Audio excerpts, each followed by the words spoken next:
दोस्तों, last year आपने जनवरी से एमडीआरटी का आपने संकल्प किया था। तब से लेकर के आपने बहुत सारे लोगों को आपने कांटेक्ट किए, प्रेजेंटेशन किया, बहुत सारे लोगों को आपने क्लोज़ किया, फॉर्म भरे भी होंगे। दोस्तों, ये सब सारा हो गया, आपने कर लिया। पर इसमें से कितने लोगों ने आपको चेक दिए तो आपको पता है। बहुत सारे लोगों ने आपको चेक दिए हैं। तो होता क्या है, उसमें से सभी लोगों के क्या हो गए, पॉलिसीज़ हो गए। अभी रहे क्या, जिन्होंने ना बोला था आपको, उनके पास से आपको एक बार वापस से जाना है और उनको बोलना है, जिन लोगों ने हमको ना बोला था, मना किया था पॉलिसी करने के लिए, अभी उन लोगों के पास से वापस से एक बार नया पॉलिसी लेकर के जाना है और उनके साथ में इमीडिएटली चेक मांगना, क्योंकि सब आपने पार्श्वभूमि तैयार करके रखी है, प्रेजेंटेशन कैसा देने का वो सब सारा आपने तैयार करके रखा है, उनको प्रेजेंटेशन दिया है, फॉर्म भी भर के रखा होगा शायद। ये सब सारा चीज़ आपने वहाँ पे आपने कर लिया। तो दोस्तों, वो जो लोग हैं तो वो प्री कन्विंस लोग हैं। वो प्री कन्विंस लोगों को फिर से वापस से नया पॉलिसी कन्विंस नहीं करना पड़ेगा। तो उनको फिर से एक बार कॉल करके या उनके पास जा कर के आप आ जाइए। हो सकता है एक नया कुछ आपको क्लोज हो सकता है उसके अंदर, क्योंकि जब भी आपने पूछा था तभी उनके पास पैसे नहीं होंगे या कुछ अदर रीज़न हो सकता है, तो आपका वो क्लोज वैसे के वैसे पीछे रहा होगा। तो वहाँ से भी आपको 50% धंधा आ जाएगा।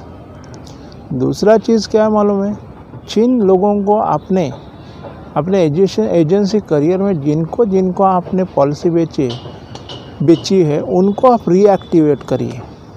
रीएक्टिवेट करना मतलब क्या दोस्तों मालूम है?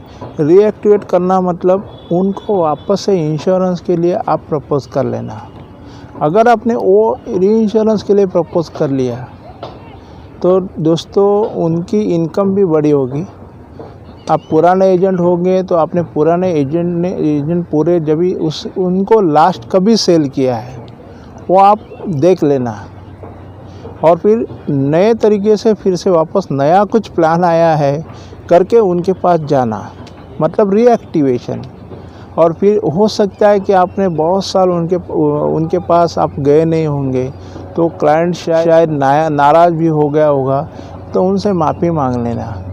या कोई दूसरे एजेंट से भी पॉलिसी ली होगी तो भी चलेगा। मैं फिर मेरे कई रीज़न के हिसाब से मैंने आपको कांटेक्ट नहीं किया, फिर से चलो आ जाते, आपके क्या प्रॉब्लम है, और मैं सॉल्व करने का मैं कोशिश करता हूँ। तो उनके पास रीएक्टिवेट हो जाइए, उनसे माफ़ी मांगिए। अगर कोई मतलब जो आपसे कुछ नाराज़ होने वाले कस्टमर, उनसे फिर से वापस रिकनेक्ट करो। अभी रिकनेक्शन में क्या है, पिछले हमारे सब सारे डेटा शीट है, वो डेटा शीट के अंदर उनके एड्रेस मिलेंगे, टेलीफोन नंबर मिलेंगे, डेटा शीट में आपने वो कवर करके रखा है। तो कई एजेंट अपना फॉर्म की भी जेरॉक्स निकाल के रखते हैं, और कई एजेंट और डेटा शीट तो अपने पास रखते ही रखते हैं। तो उनकी जो है, उनके डेटा शीट बहुत पुराने एजेंट है, तो उनके पास बहुत सारा डेटा इकट्ठा हुआ है। तो वहाँ से क्या, अभी पुराने एजेंट है, सपोज भी मैं 25 साल का एजेंट हो गया, तो 25 साल का एजेंट है, तो 25 साल में मैंने लोगों को पॉलिसी बेची है। तो शुरू में जिनकी पॉलिसी बेची, तो अभी उनकी पॉलिसी मैच्योर हो गई। तो अभी क्या, उनके पास क्या होने, अभी 25 साल के बाद में 25 साल का कस्टमर है, तो उसके जीवन में परिवर्तन आया होगा। एक तो बूढ़ा हो गया होगा, नहीं तो अपने एक दूसरे अपने बच्चों को पॉलिसी किया होगा, तो वो जवान हो गया होगा। तो वहाँ पे जाने के बाद फिर वापस से आपको नया सिनारियो दिखेगा वो फैमिली के अंदर, तो वहाँ आप प्रपोज़ कर सकते हैं, क्योंकि पहले से आप इंश्योरेंस एजेंट उनके है, तो आपको ही वो सब सारा बिजनेस दे देंगे। तो दोस्तों, ये रीएक्टिवेशन का फार्मूला, एक बार रीएक्टिवेट करेंगे उनको, उनके साथ में जाएंगे, तो वो बोल सकते हैं अरे भाई कौन सा प्लान है करके, क्योंकि अपने वो पिछले 10 साल, 15 साल, 25 साल, 5 साल से लेकर के 25 साल तक आपने उनको कभी टच नहीं किया होगा। तो दोस्तों, टच करना इम्पॉर्टेंट है। अगर आपने टच किया दोस्तों, तो आपको इसके अंदर नया पॉलिसी मिलने का चांस है, तो उसी के अंदर आपका MDRT भी हो जाएगा। तीसरा चीज़ रहा, अभी जितने भी सारे कस्टमर हैं उनके साथ आप रेफरेंस मांगना शुरुआत करो। अभी रेफरेंस मांगते समय कोई भी आपको रेफरेंस जैसे नहीं देता है।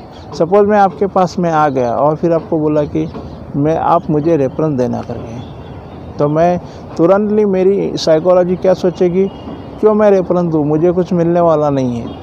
अगर कुछ नहीं मिलने वाला है तो मैं रेफरेंस नहीं दूँगा। देता हो करके मैं बोलूँगा, मगर मैं रेफरेंस मांगूँगा तभी भी आपको रेफरेंस नहीं मिलेगा। तो दोस्तों इसके लिए ना आपको कुछ ना कुछ आइडिया करनी पड़ेगी। तो आइडिया एक है कि आप एक लकी ड्रॉ कूपन निकालिए, या कोई अपना ना एक उनको ना गिफ्ट का ना एक ये रखिए। सपोज़ आपने 5 लोगों का रेफरेंस दे दिया तो आपको फलाना गिफ्ट मिलेगा। 10 लाख का रेफरेंस दिया तो आपको फलाना गिफ्ट मिलेगा।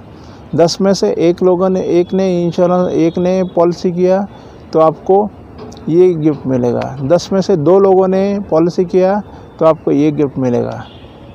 10 में से 5 लोगों ने पॉलिसी किया तो ये गिफ्ट मिलेगा। मतलब यहाँ पे आपको क्वालिटी ऑफ कस्टमर मिल जाएंगे, क्योंकि ऐसा आप करते हो ना, अच्छे लोगों के वो रेफरेंस देंगे। वो रेफरेंस के हिसाब से आप अच्छा काम कर सकते हो, और वो काम जो है ना उसी के अंदर बहुत सारा फ़ायदा होगा। मगर आपने प्राइस बड़ा लगा दिया, मतलब उनको मतलब एक पॉलिसी ले लिया तो छोटा प्राइस रखिए उनके रेफरेंस में, 2 पॉलिसी ले लिया तो थोड़ा उससे बड़ा रखिए, 3 पॉलिसी ले लिया तो और फिर बड़ा रखिए। मतलब नंबर ऑफ़ रेफरेंस जो है, और उसमें से ज़्यादा पॉलिसी आपने बेचा तो उनको बड़ा गिफ्ट आपको करना है। और फिर ये गिफ्ट करने से आपका धंधा यानी इमीडिएटली बूस्टअप होगा, क्योंकि रेफरेंस का मेथड है ना इंडिया के अंदर बहुत चलता है। कुछ भी करना होगा ना तो दोस्तों लोग अपने दोस्तों को पूछते हैं, अपने फैमिली में लेते हैं, कि किसी से राय लेते हैं। तो भाई हिंदुस्तान चला है ना, एक अपना डायरेक्ट ना मार्केट है नहीं, तो किसी ना किसी से रेफरेंस से चला जाता है, क्योंकि उसको एक ना भरोसा रहता है कि मेरे दोस्त ने यहाँ से ख़रीदा तो मैं भी वहाँ पे जाके ख़रीद लूँ। तो दोस्तों आज ना कुछ भी काम करना है ना तो सलाह मशवरी हो जाती है, तो सलाह मशवरी का फ़ायदा उठा लो। तो यहाँ पे क्या है, आप उनको बोलेंगे तो ये सब सारा रेफरेंस वाला मैटर आप दे देते हो, तो दोस्तों क्या होगा मालूम है, उनको एक उनके मन में एक तमन्ना जागेगी, और फिर इनको कुछ ना कुछ पाने के लिए तो कुछ इंसान का दिल होता है, कुछ ना कुछ अपने को मिलेगा करके। तो दोस्तों उसके हिसाब से आप गिफ्ट दे देना जो रेफरेंस देता है उसको। रेफरेंस आप दिया तो दोस्तों आपको अच्छा खासा बिजनेस आपके पुराने क्लाइंट के थ्रू मिल जाएगा। तो ये सबसे बढ़िया तरीका है। अगर रेफरेंस का मेथड आप यूज़ करना शुरुआत करते हैं तो दोस्तों आप कभी भी खाली नहीं हाथ होंगे, क्योंकि एक चेन का मामला हो जाता है, और चेन ये अनलिमिटेड है। आपने रेफरेंस लिया, रेफरेंस वाले के पास फिर से वापस 10 आपने रेफरेंस मांग लिया, तो दोस्तों हर एक के कॉन्टैक्ट में 500, 1000, 2000 लोग होते ही है। आपके मोबाइल में देखा जाएगा तो 2-4 हज़ार ऐसे मोबाइल नंबर पड़े रहेंगे। तो दोस्तों हर एक के पास होते, इसके लिए ना वो रेफरेंस मांगना आप शुरू करो। रेफरेंस से आपका काम ना ज़बरदस्त होगा, और फिर MDRT क्या, TOT, COT सब सारा चीज़ आपको होने की ताकत वो एक रेफरेंस के अंदर होती है। तो दोस्तों ये रेफरेंस वाला मेथड यूज़ करो, और साथ साथ पुराने पॉलिसी होल्डर को भी कॉल करो, और उनके लिए कुछ नया प्रेजेंटेशन बना के जाओ और फिर दिखाओ। दोस्तों हो सकता है आपको नया पॉलिसी मिल जाएगा। मैंने बहुत बार ऐसे ट्राई किया है कि 50% जो बिज़नेस है हर साल का वो पुराने क्लाइंट से आता है, और नया बिज़नेस जो आता है तो नया बिज़नेस करने के लिए टाइम लगता है। आज आपने किसी से अननोन व्यक्ति से आपने परिचय कर लिया तो दोस्तों इमीडिएटली आपके पास नहीं होगा। तो एक्चुअली उसके साथ में कनेक्शन करना, आप कैसे हो क्या है करके आपकी फ्रेंडशिप हो जाती है, आपका सब सारी आपके बारे में मालूमात हो जाती है, आपके काम धंधे के बारे में कुछ मालूमात सामने वाले को होती है, वो आपका फ्रेंड बन जाता है। तो फिर आपको नई पॉलिसी मिलने में दिक्कत नहीं होती है। दोस्तों मैंने आज जो बोला, मेरे रेफरेंस वाले मेथड आप यूज़ करना, और उसके अंदर मैंने जो गिफ्ट वाला आइटम रखने के लिए आपने शुरुआत करना, और ये आप करते हो दोस्तों तो फिर आपको इंश्योरेंस के धंधा कभी भी आपका मंदा नहीं होगा। तो ये दो आपको मेथड जो मैंने बताया, तो ये 15 दिन के अंदर आप उसको कर लीजिए। और दोस्तों तो क्या होगा मालूम, आपका MDRT भी पार हो सकता है। 40 लाख का प्रीमियम लाना है, इजीली आ सकता है, क्यों नहीं आएगा, आएगा। क्योंकि पुराने ज़माने में 50,000 का 25,000 का प्रीमियम इजीली मिलता है। तो आजकल भी 1 लाख का प्रीमियम ना इमीडिएटली मिल जाता है, मगर आपको आपकी कन्विंसिंग पावर क्या है क्या नहीं है उसके ऊपर डिपेंड होता है। तो कन्विंस करते समय भी आप बड़ा सेल करो पहला। मतलब किसी को पॉलिसी आप बेचते हो ना, तो उसका अभी जिसको आपको 5 लाख का पॉलिसी बेचना है तो उसके साथ में 15 लाख की बात करो, क्योंकि नीचे नीचे आकर के वो 5 लाख आएगा। और किसी को आप 1 करोड़ की बात करते हो तो उसी को पहला आपने 5 करोड़ की बात बताओ, बड़ी बात बताओ। बड़ी बात बोलने से फिर छोटा छोटा छोटा हो जाता है, और फिर जहाँ पे है ना कस्टमर को आप अपना रिसाइजिंग कर सकते हैं, और फिर रिसाइजिंग करने के बाद आप उनको इंश्योरेंस पॉलिसी और दे सकते हैं। दोस्तों ये जो जानकारी आपको कैसे लगा, क्या लगा, कमेंट में कमेंट करना मत भूलिए। फिर उसके साथ में लाइक करना भी मत भूलिए। और अगर आप नए कुछ अपने चैनल पे आए होंगे तो आप ज़रूर सब्सक्राइब करना, क्योंकि आप सब्सक्राइब किया तो फिर आपको एक नोटिफिकेशन आ जाएगा, और ये नोटिफिकेशन आने के बाद आप वीडियो जब भी आपका मन करता है तभी आप उसको देख लेना दोस्तों। फिर और इसका रिप्लाई मुझे ज़रूर कमेंट बॉक्स में डालिए। नीचे दिए हुए नंबर जो है, नंबर के ऊपर आप डाल सकते हो दोस्तों आज के लिए इतना। जय हिंद, वंदे मातरम। जय हिंद, वंदे मातरम। भारत माता की जय हो, भारत माता की जय हो, और LIC माता की भी जय हो।